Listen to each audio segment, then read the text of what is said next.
Sud Radio Berkov dans tous ses états.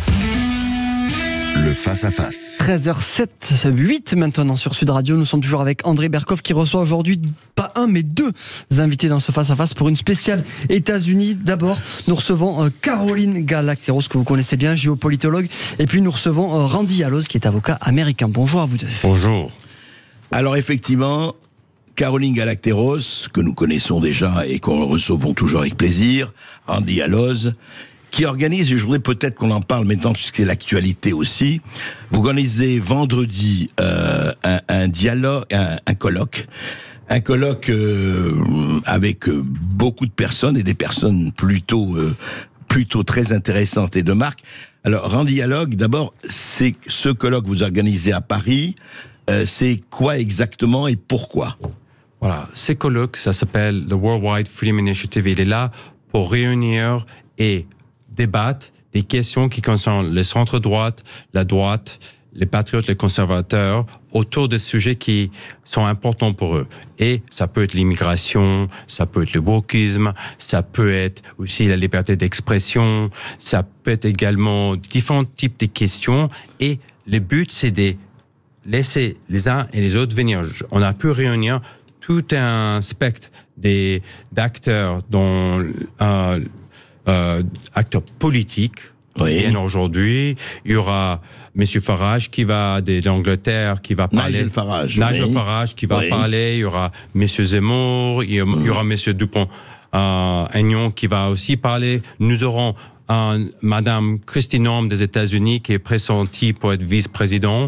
Nous avons aussi prévu l'intervention de Monsieur Johnson qui est le président de la Chambre des représentants. Le nouveau président de la Chambre des représentants. Voilà, et il est prévu à intervenir aussi lors de notre colloque. On aura aussi les directeurs politiques du Premier ministre Viktor Orban, Monsieur Balat Orban qui va aussi parler chez nous également. Donc nous recevons son traducteur et son préfacier pour son livre. Enfin, le livre sur Orban, là, justement. Alors, dites-moi, Randy Alloz, donc, si j'ai bien compris, vous réalisez un rêve que caressent beaucoup d'hommes politiques et autres, vous réalisez l'union des droites, c'est ça ? On essaie. L'union commence par le dialogue. Et c'est surtout là l'importance de mon projet qui est pas facile. Je veux dire que c'était un défi depuis le début. Je pense en tant que acteur extérieur du milieu politique, j'ai eu aussi cette recul que je peux aborder et parler individuellement avec les uns et les autres, et pour que chacun trouve son intérêt d'échanger avec nous. Parce qu'aux États-Unis aussi, on a les mêmes questions et on devrait dialoguer sur ces questions-là, et avoir un débat. Et c'est très, très important. Et un débat et pas des insultes et pas traiter l'autre de tous les noms. Exactement. Hein, et ça va être très intéressant. Voilà. Alors, comment on peut s'inscrire à ce débat pour ceux qui veulent On est vraiment presque victime de notre succès. Voilà. On est presque au bout des tout. Tant mieux pour vous. Tant mieux pour vous. Exactement. Juste un mot. Vous n'avez pas, pour un certain Donald Trump, une haine totale. Hein?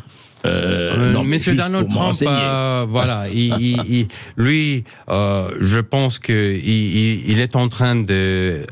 À New York, il y a un procès en cours actuellement.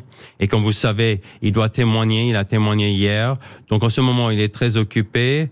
Et on espère avoir une surprise, on verra bien si ça va se réaliser vendredi. Voilà, c'est Dieu qu'on espère. C'est ce qui est prévu en fonction des... Et ça se passe à Paris, hein, c'est bien à Paris. C'est à Paris, voilà. Mais voilà. D'accord, mais écoutez, c'est parfait. Alors juste, non, mais on va en parler de tout ça, on a tout le temps d'en parler jusqu'à 14h.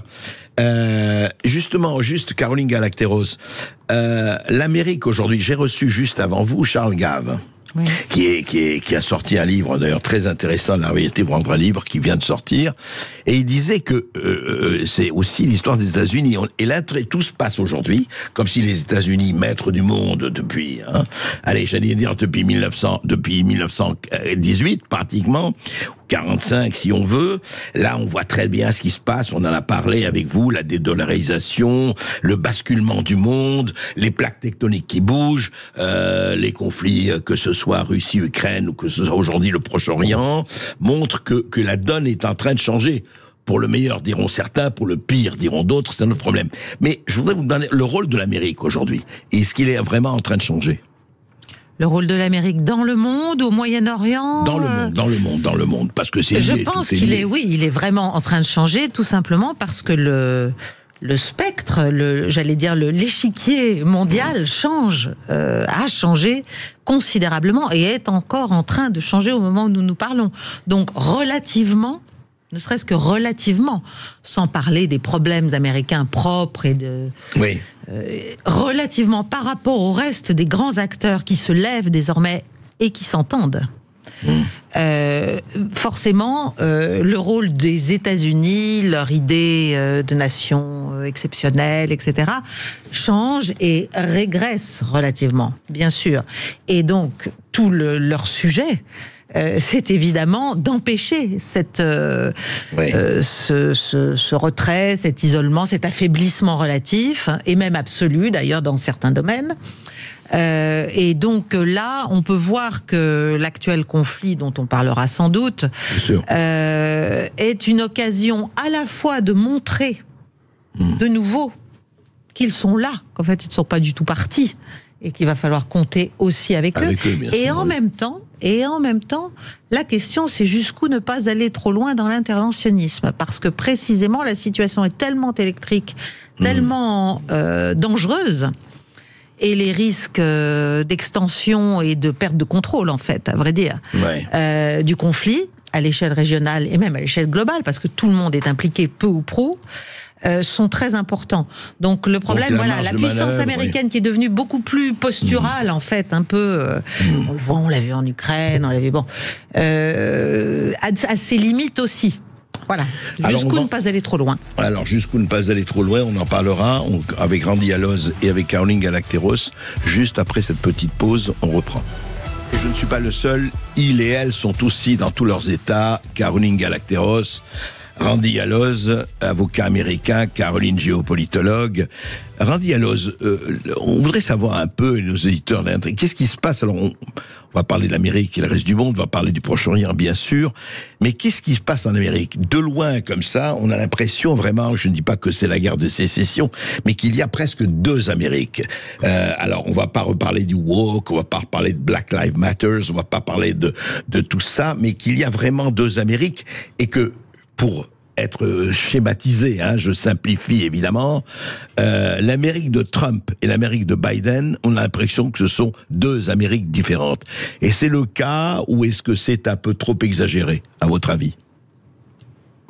Moi, j'estime que c'est pas trop exagéré, parce que si on regarde bien, lors des dernières élections en 2020, tout le monde dit « Trump », il faut dire qu'il a eu un nombre autour de près 50%. Il a perdu pas par beaucoup. Aujourd'hui, au début de la course pour les présidentielles aux États-Unis pour le parti républicain, parce que je suis président des républicains à l'étranger, mais aussi pour la France, on voit un phénomène très intéressant. Au départ, il y avait M. Ramaswamy, il y avait DeSantis, c'était deux personnes. M. DeSantis, c'était les gouverneurs de l'État de Floride. On s'est dit, éventuellement, ça sera un candidat sérieux pour faire dans la course pour la nomination. Mais aujourd'hui, on se rend compte que M. Trump, malgré tous les procès qui sont lancés contre lui, il y a 4-5 procès, dans 4 États, il y a peut-être, je crois, presque une centaine de chefs d'inculpation contre lui. Il réunit, si on regarde les différents sondages, autour de 56% des gens aujourd'hui. Et il faut se dire, pour arriver à 56%, ce qui est important, c'est aussi les indépendants aux États-Unis. Et que eux, ils se disent, il y a quelque chose qui va pas, il y a l'inflation aux États-Unis. Et il faut savoir, aux États-Unis, c'est la situation économique qui est la première question pour les Américains. Il y a les prix qui explosent. L'inflation est très forte. Oui, il est très fort. Même les taux d'intérêt qu'on pense à 4-5% ici pour acheter un bien immobilier, aux États-Unis, on est à 7, 8, 9%. Donc, on est à plusieurs points. Et les Américains ont dit c'est pour l'énergie, pour l'alimentation, on est à 60, 70%. Tout le monde se plaint que ce soit la classe moyenne. Il faut savoir que les démocrates ont abandonné les ouvriers. Et c'est ce qui se passe, c'est les grands phénomènes depuis 20 ans. Mais comment ça se fait, les ouvriers, c'était le parti des ouvriers en principe, les démocrates. C'est une évolution depuis 20 ans, et c'était surtout depuis Clinton et Obama qu'ils ont décidé d'aller vers les élites, et ils ont décidé d'abandonner. Aujourd'hui, les républicains sont les partis du peuple. C'est pourquoi on l'appelle We the People aux États-Unis, c'est les partis du peuple. Mais Randy Alloz, est-ce qu'il y a vraiment, bon, vous êtes républicain et vous assumez, c'est très bien, pas le problème. Est-ce qu'il y a un appauvrissement de la société américaine aujourd'hui? Parce qu'on dit même que le taux d'espérance de vie a baissé. En Amérique, aux États-Unis, ce qui est quand même énorme, enfin. Mais le taux d'espérance de vie a baissé partout dans le monde suite au Covid, et c'est surtout, beaucoup ça se joue avec le vaccin, et c'est ce qu'ils disent. Donc, selon les différentes études, ils disent depuis le vaccin. Donc, il faut savoir, est-ce qu'on dit, il faut faire le rapprochement avec cela, mais on va pas en parler du vaccin aujourd'hui. Mais ce qui se passe aux États-Unis, l'appauvrissement, c'est aussi la dette colossal aux États-Unis, qu'on oublie de dire, les déficits, les dépenses qui sont faites par les gouvernements Biden depuis 2 ans et demi. On ne sait plus où tourner la tête. On est en train de parler des millions et des milliards. Combien est la dette? On sait à peu près la dette des États-Unis. Nous, chez nous, ça a dépassé, enfin en France, 3 000 milliards de dollars. Hein. On est à un peu plus de 3 000 milliards d'euros. Je dois confirmer, je pense qu'on est à 30 milliards. 30 000 milliards. 30 000 milliards. Oui. 30 000 milliards, ouais, c'est oui, ça. 30 000 milliards des dollars aujourd'hui. Et il continue. Et je pense que c'est ce que M. Gave, votre dernier invité, a dû expliquer. Il va venir à notre conférence, il va parler de ce sujet aussi. Donc, on a eu vraiment le plaisir d'avoir tous les grands penseurs, comme vous-même aussi, M. Berkoff, qui va venir chez nous. Alors ça, c'est un plaisir. Donc, pour nous de savoir, c'est que il y a un vrai souci. Et les démocrates, et ça viendra aussi à la situation géopolitique, on génère des dépenses. Regardez les guerres d'Ukraine. Et il y a aussi une politique depuis 20 ans, c'est la politique des chaos. Je dirais que les Américains pratiquent, et ça vous permet d'entrer dans peut-être un sujet un peu plus géopolitique, c'est que, et je dirais que M. Trump était l'exception. Il était plutôt isolationniste, et qui a dit chacun, je souhaite avoir des voisins, des alliés forts, individualistes, chacun dans son camp, respectueux de l'un et de l'autre. Randy Alloz, juste un mot. On a l'impression, enfin, il se passe comme si, surtout avec maintenant qu'il y a la guerre au Proche-Orient, que l'Amérique ne pouvant pas aider, enfin, on sent un recul de l'engagement pour l'Ukraine.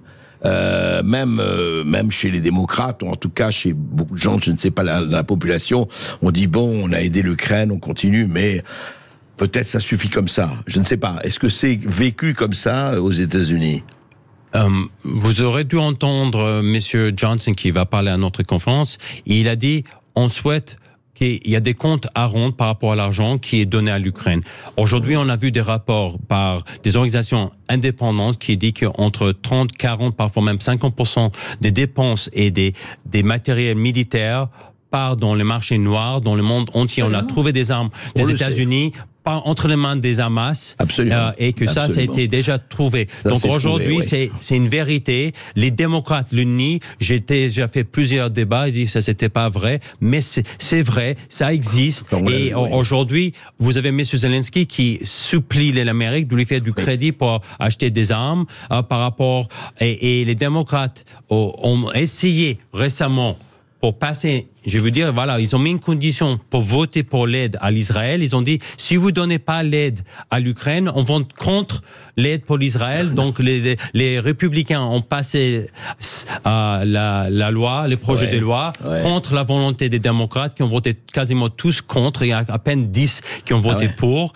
Et ce qui est intéressant, messieurs, et il est très fort. Et je dis qu'il a un peu le même profil, mais il est beaucoup plus discret. C'est M. Johnson. Il a dit, pour avoir la paix, il faut régner la paix par la force. En anglais, on dit peace by... Et en latin, on disait civis pacem parabellum. Si tu veux la paix, prépare la guerre. Oui, exactement. Et c'est ce qu'ils font. Et je pense que c'est la formule pour avoir la stabilité, que ce soit chez nous.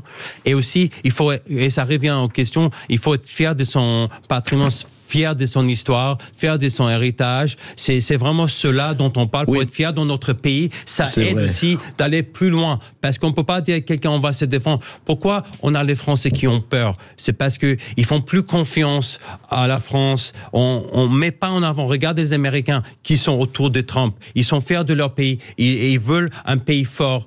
Les Israéliens, c'est la même chose. Ils sont prêts à mourir, il faut dire la vérité, parce qu'ils ont envie de vivre.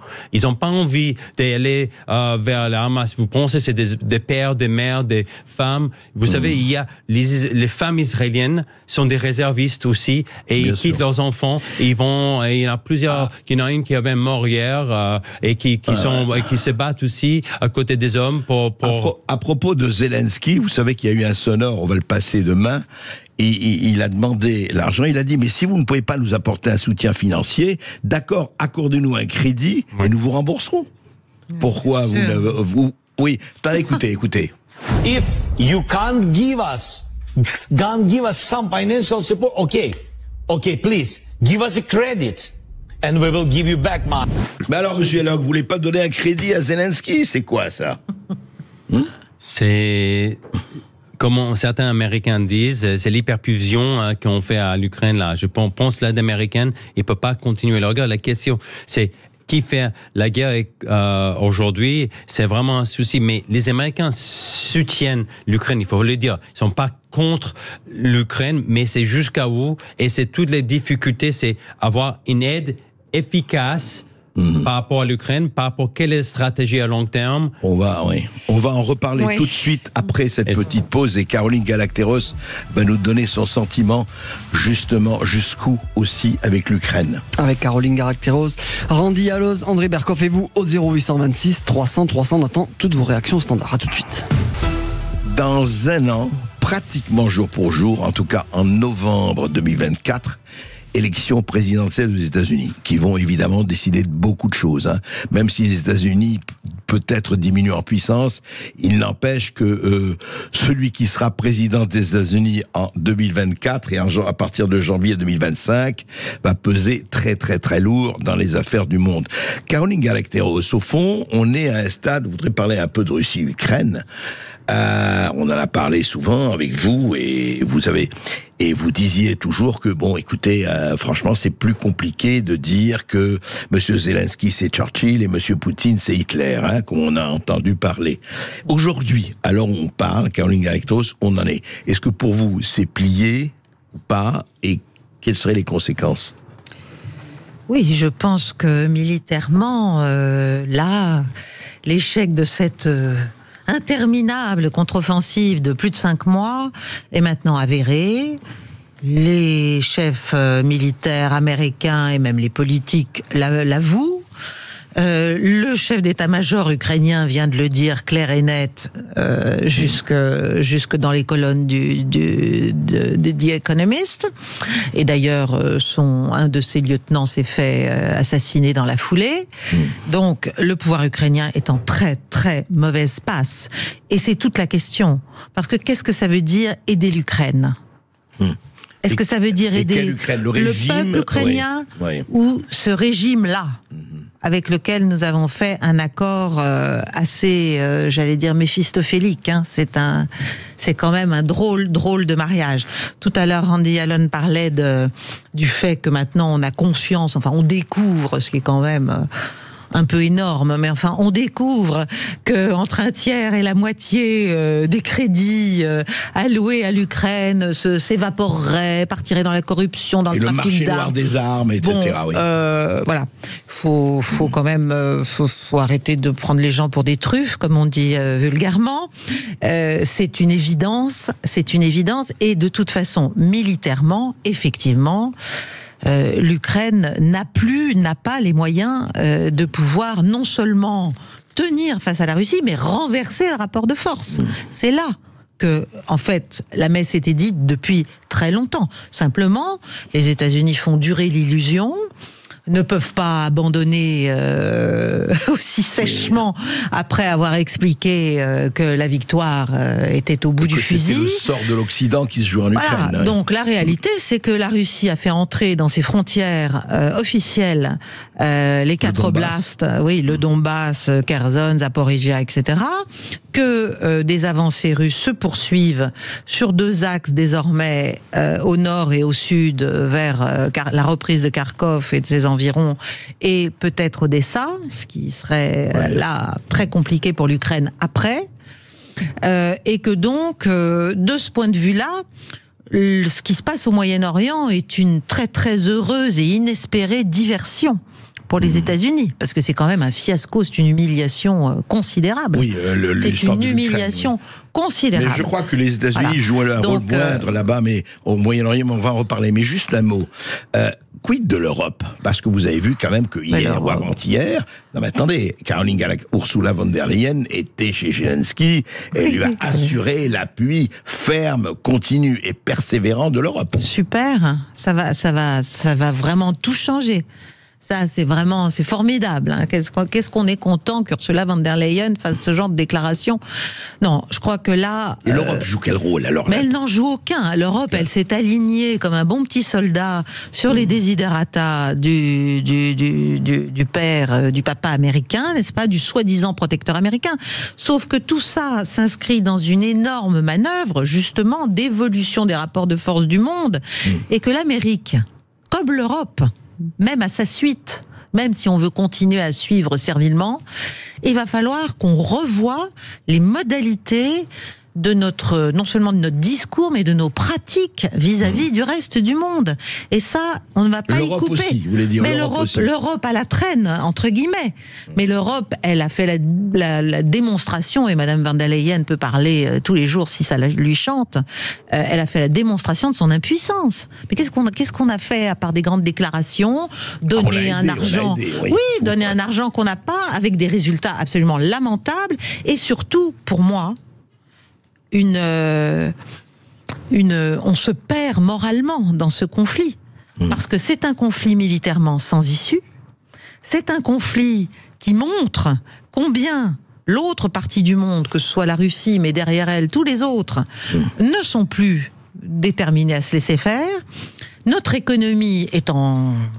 Oui, avec l'embargo qui a joué le rôle. Non, mais c'est un désastre. Donc on a vraiment péché.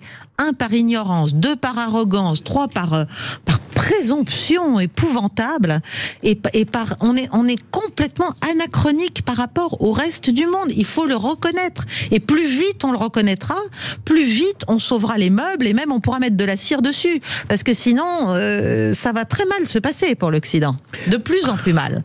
En fait, le problème, c'est que les hommes qui ont créé ces problèmes ne sont pas ceux qui vont apporter les solutions, comme disait l'autre. Tout à fait. C'est un vrai problème. Voilà, rien n'est jamais perdu, mais il faut oser, il faut faire une sorte de... moi, je suis, comme on dit Elon, pour la force, pour la souveraineté, pour la conscience des États, pour le non-renoncement. Mais on fait tout l'inverse. En fait, on fait tout l'inverse. Et qu'est-ce qu'on fait ? On vient de pousser à la mort d'1 demi-million d'hommes. Je veux dire, faut quand même ouvrir les yeux. Jusqu'au dernier Ukrainien. Voilà, c'est bien gentil, la liberté, la démocratie, la Russie est un monstre, c'est Hitler contre Churchill. Mais tout ça, enfin, d'abord, c'est vraiment prendre les gens pour des imbéciles, et je pense que les Français, comme d'autres peuples européens, commencent à comprendre un peu la supercherie dans laquelle on les a engagés très légèrement, de mon point de vue. Mais humainement...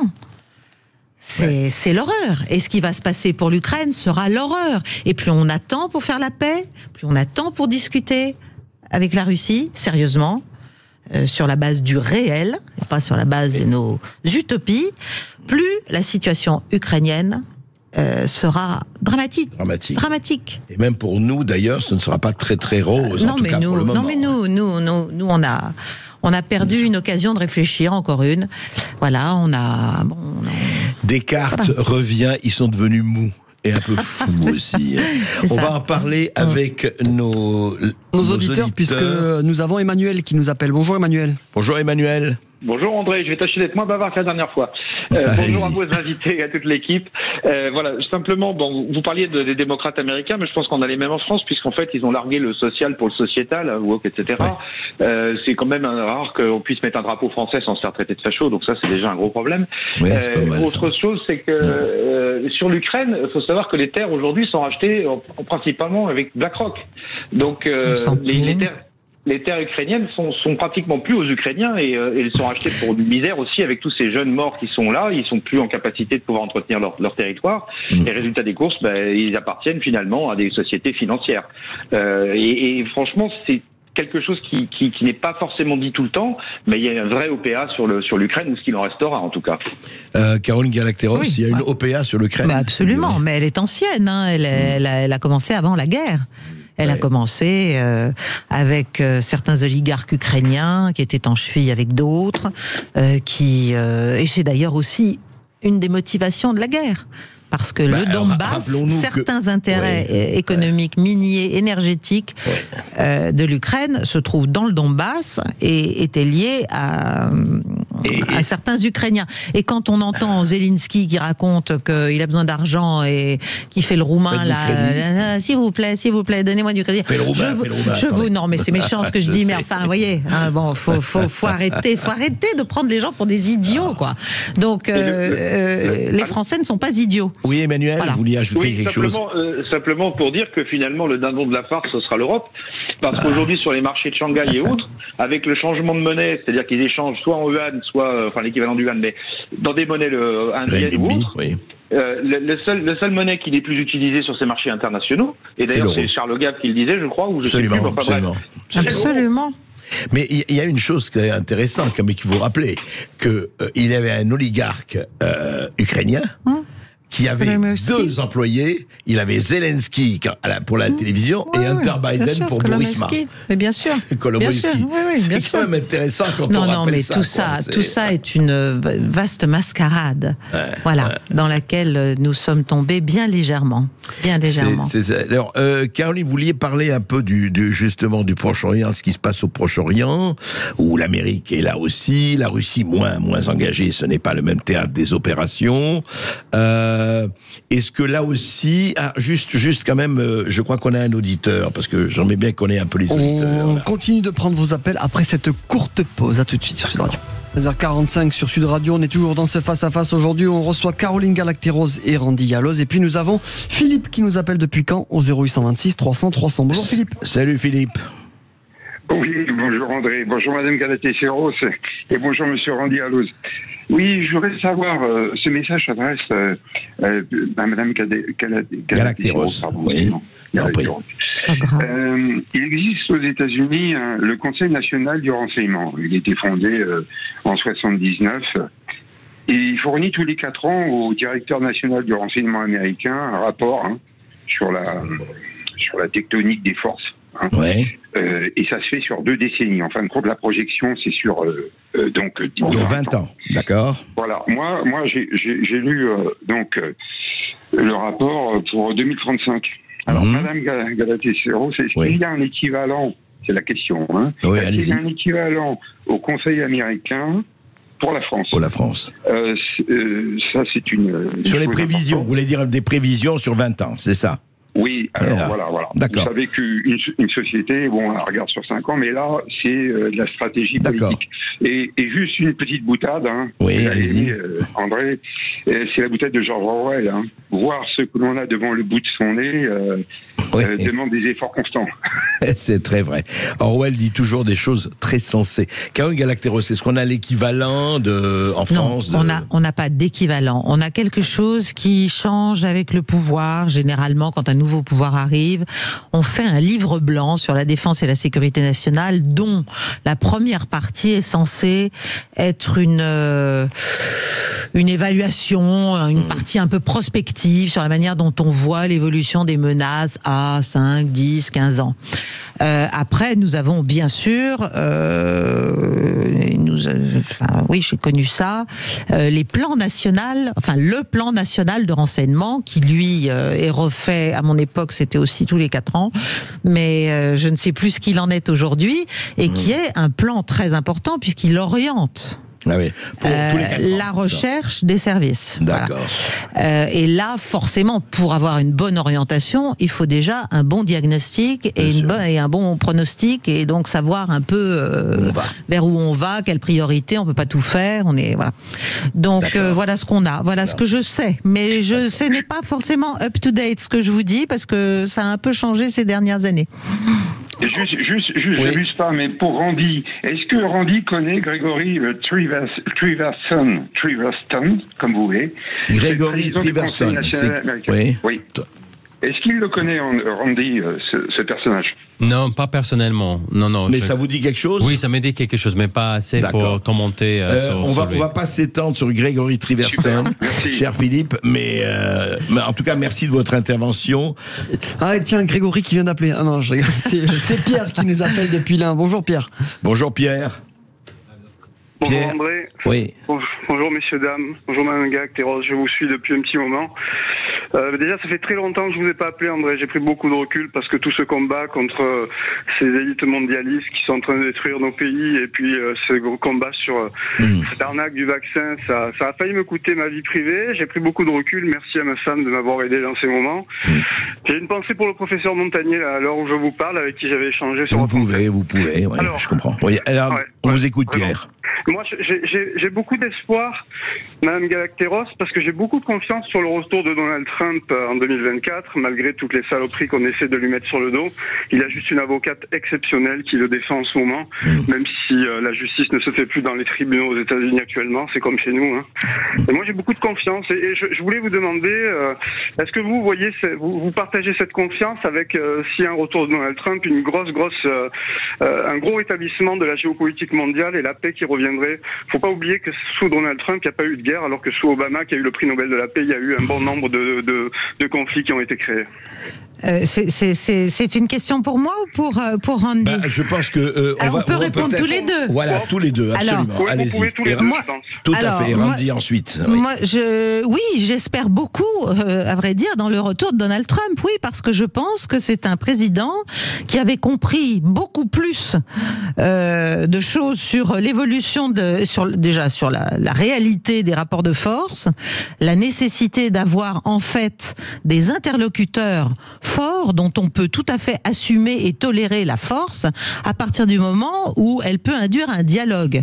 Donc ça, il a su le faire. Ensuite, il avait compris une chose fondamentale que manifestement les démocrates n'ont absolument pas comprise, puisque ils ont continué avec leurs vieilles habitudes de bellicistes. Il avait compris qu'il fallait essayer au maximum de ramener la Russie dans l'orbite occidentale, ce qui était quand même le souhait de Vladimir Poutine pendant extrêmement longtemps. Donc il avait fait tout ça. On l'a empêché évidemment d'agir quasiment depuis son arrivée au pouvoir, et on peut espérer, il a su aussi parler d'ailleurs de manière assez musclée mais intelligente en fait à la Chine. Donc finalement c'était un président qui effectivement avait une vision même du soft power américain, moins belliciste, mais beaucoup plus efficace sans doute. Voilà. Randy Alloz. Pour moi, vous avez répondu à la question sans dire plus, mais la seule chose que je souhaite expliquer, c'est que M. Donald Trump a l'expérience, il étudie, il a un esprit très vif. Il comprend très rapidement les rapports de force, comme notre invité a dit, et qu'il a compris tout de suite la stratégie aussi aux États-Unis par rapport aux démocrates en Proche-Orient. Et vous allez constater, c'est ce qu'on avait dit, c'est l'exemple parfait. D'un côté, on aide l'État d'Israël avec de l'aide militaire. De l'autre côté, ils viennent de libérer presque 6 milliards de dollars au profit de l'Iran. À l'époque d'Obama, ils ont libéré 100 milliards de dollars. Ils savaient qu'ils allaient utiliser ça pour leur guerre des proxys. C'est ce qu'ils ont fait. Ils ont mis le feu partout en Proche-Orient, et ils ont continué à faire ça. Ça a tué 400 000 personnes au Yémen. Ça, vraiment, on a l'ISIS, Daesh, etc. C'était vraiment la catastrophe. Et l'Amérique et M. Donald Trump, c'était Monsieur accord d'Abraham. Et ça, il faut dire, il aurait pu à l'époque, s'il était élu, conclure un accord avec l'Arabie Saoudite. C'était sur le point de se conclure au moment de son départ, et il y avait les Covid, etc. Est-ce que vous pensez justement, Randy Allos, que c'est le côté let's make a deal de Donald Trump qui joue? Il dit bon, attendez, lui avec la politique, il a des rapports. Il dit bon, attendez, on peut toujours discuter. D'ailleurs, on l'a vu, il est allé chez Kim Jong-un. Hein. Enfin, je veux dire, il est pragmatique. Il est pragmatique, voilà. Est-ce que son passé de chef d'entreprise joue, à votre avis? Beaucoup. Vous savez, les politiciens n'ont pas de courage. Moi, je ne connais pas un politicien depuis 50 ans qui aurait pu subir ce que M. Donald Trump subit comme persécution judiciaire de la part de l'administration Biden, le ministre de la Justice. Ce qu'il subit aujourd'hui, je dirais, il faut être un Superman. Excusez-moi, mais il a presque 80 ans. Il arrive à faire campagne. Il arrive à gagner la confiance de l'Amérique. Il est numéro 1. Il est devant M. DeSantis et même parmi ceux qui soutiennent M. Biden est depuis les présidents les moins populaires depuis 50 ans. Donc, vous vous rendez compte que c'est vraiment quelqu'un, je dirais, c'est une forme de churchillisme à l'américaine, mais à l'américaine. Je dirais que je pense que si on continue dans cette voie de crise, les seules personnes qui peuvent nous sortir de cette situation, ce sera un homme comme M. Trump. Et je crois que les Américains les comprennent et il faut être derrière eux. Et je pense l'Europe, et c'est ce que j'entends beaucoup de Français, ils le critiquent, mais aujourd'hui, ils se rendent compte. Et j'avais intervenu en émission il y a 4 ans, j'ai dit aux Européens qui m'ont demandé, vous verrez, vous allez regretter de ne pas avoir Donald Trump. Et aujourd'hui, on est en train de regretter de ne pas avoir M. Trump en tant que président. Et voilà ce qui se passe en Europe, en Proche-Orient. Bon, vous avez vu qu'aujourd'hui, nous ne recevons que des adversaires résolus de Donald Trump. Alors, nous avons reçu des Trumpistes, mais c'est bien, on recevra aussi des démocrates. Absolument. La chose, Caroline Galacteros, parce que ce que pose Randy Allos, et c'est vrai, et vous êtes d'accord, et je ne peux pas dire que je suis en désaccord avec vous là-dessus, c'est que où sont les hommes d'État en Europe? Qu'est-ce qui fait? Non mais franchement, je veux dire, on va pas faire une discussion philosophique, on n'a pas, mais qu'est-ce qui fait qu'on n'a pas on en a eu des hommes d'État ou des femmes d'État. On n'aime pas Margaret Thatcher, mais enfin elle avait un plan. On n'aime pas De Gaulle, même Pompidou, même d'autres. Enfin, bon, il y avait quelqu'un qui avait des projets. Et là, on a l'impression que c'est je ne sais pas, que c'est de l'eau tiède, quoi. Qu'est-ce qui fait ça, à votre avis? Vous qui avez le recul de la géopolitologue. Je pense que l'idée européenne et la manière dont elle a été mise en pratique supposait, depuis les origines, à vrai dire, un progressif affaiblissement des États. Ah oui, dès qu'on était. Et à partir du moment où l'objectif, c'est une espèce de fédération, mais qui n'est pas l'Amérique, parce que justement l'Europe n'est pas l'Amérique. Il y a une diversité de cultures, d'histoires, de tout, qui fait que ça ne peut pas exister, les États-Unis d'Europe. Bon. Or, c'est quand même, on est là-dedans depuis des décennies. Et ça, ça cautionne finalement l'affaiblissement, puis le démantèlement, puis le renoncement. Et forcément, on a, entre guillemets, les élites politiques qui vont avec. C'est-à-dire des gens pour lesquels l'intérêt national devient un truc de plus en plus flou, pour lesquels la souveraineté a été longtemps un gros mot. Vous pensez à qui je pense à beaucoup de monde, à vrai dire. Ouais. Je pense à beaucoup de monde. Et c'est tragique. Tragique. C'est pour ça qu'il faut se battre, et être très lucide. Absolument. Et vivre l'esprit critique. Merci Caroline Galacteros, merci Randy Allos. On reparlera de tout ça. Et merci à vous de nous avoir écoutés au 0826 300 300 sur YouTube et sur Facebook. On se retrouve demain, André Berkoff, à partir de midi jusqu'à 14h. Tout de suite, c'est Brigitte Lahaye sur Sud Radio.